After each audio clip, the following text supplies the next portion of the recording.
purple yam fries. So what you'll need a purple yam. Yeah. Now you're gonna go ahead and peel the yam, then cut the yam into half-inch strips.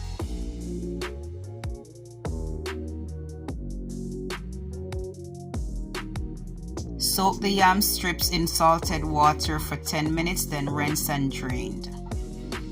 Fry the strips into hot oil over medium heat for 10 minutes or until cooked and crisp up.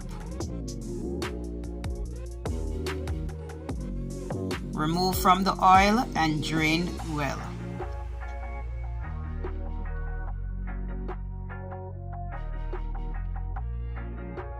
Serve, sprinkle with some salt to taste. Yeah man, I ate that.